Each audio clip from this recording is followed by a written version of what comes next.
Hey y'all, I'm Jacob. You're watching the Prepper's Bunker Outdoors. I'm out here working on the property once again. This time I'm repairing some fencing, and sadly I have to start putting up a bunch of no trespassing signs on the property. But I had a thought that I just wanted to discuss with you guys here. Before I get into that, I wanted to mention that I've got a bushcraft trip planned. I plan on taking Ben out on his first camping trip pretty soon and reviewing and doing a destruction test on a Scandi Ground Simple from Bear Forest Knives. And it's going to be a good time. But man, we just got done with being sick, and the kids just got hit with a new bug and they're puking, and I'm not feeling too great myself. So it keeps getting pushed back. It's been kind of a weird winter, spring experience here. But what I wanted to talk to you about today is your reviewers. You know, I've talked a lot about why I do YouTube, and I've seen people talk a lot about why they love or hate different YouTube reviewers. And I use that word very specifically because a lot of people hate certain YouTube reviewers. They find either they find things in their content that they don't like, or they decide that the reviewer is not trustworthy. And so what I want you to think about for your favorite YouTube reviewers is, why do they do YouTube? Chances are, if they feel strongly about sharing information for whatever reason, they've mentioned it on their channel. It's Dixie Doodah. And furthermore, even if they have not talked about it, you generally should be able to tell through their content why it is that they do YouTube. And there's no single reason for anybody. That's an important thing to note. And it's also important to note that just because someone makes money on YouTube does not mean that they do YouTube to make money or that they're not trustworthy.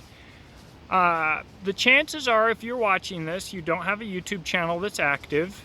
And if you wish that you did, but you don't, the reason is likely that you haven't invested the money to get started, and it's a lot of work, right?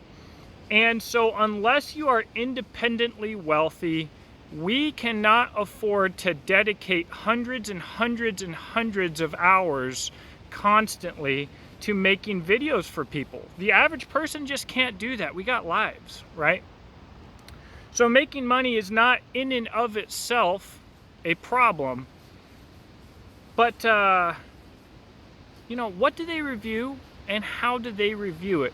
And the reason it's worth thinking about is the point of YouTube, as I'm sure you know, was to be a grassroots platform where people could post videos that they're passionate about, post their jokes, post their reviews, post their how-to videos. I remember the early days of YouTube, and it was this magical place where Kimbo Slice was having fake fights, and people were making funny videos and doing pranks and stuff.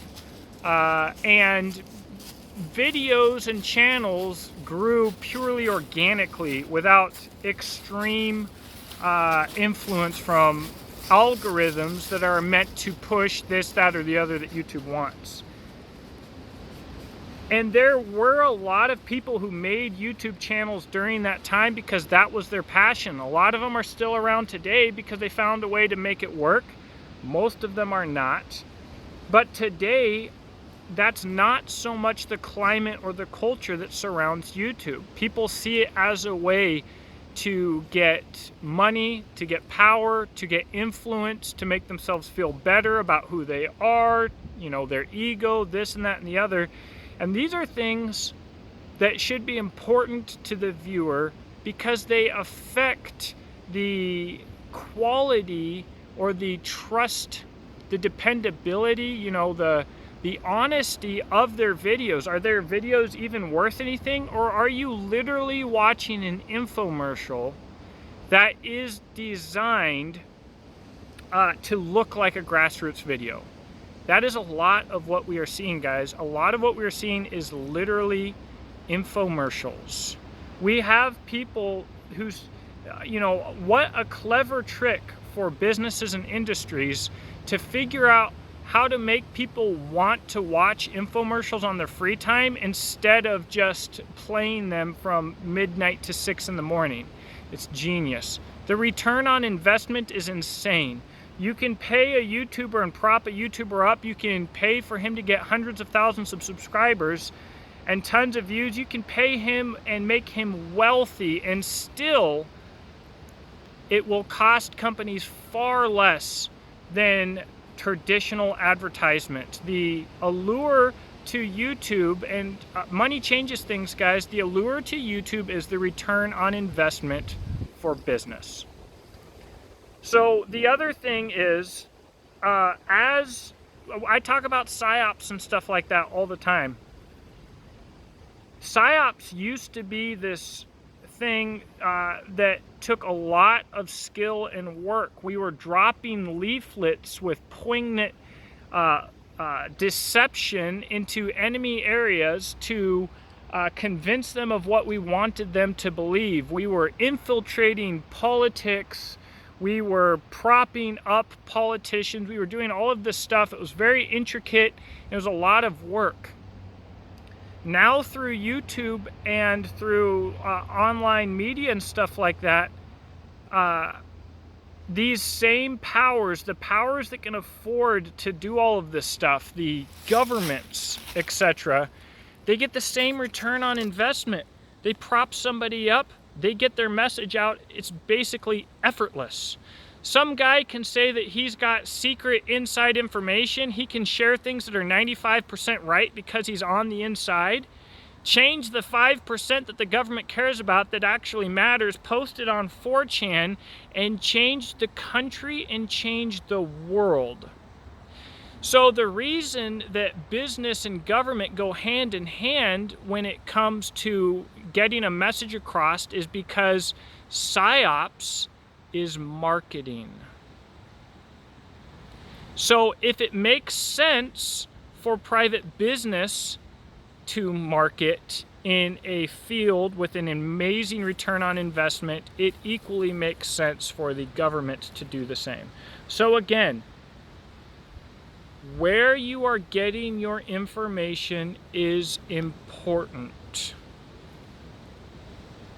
You're not supposed to think about it. You're not supposed to watch a YouTube video and think about the backstory.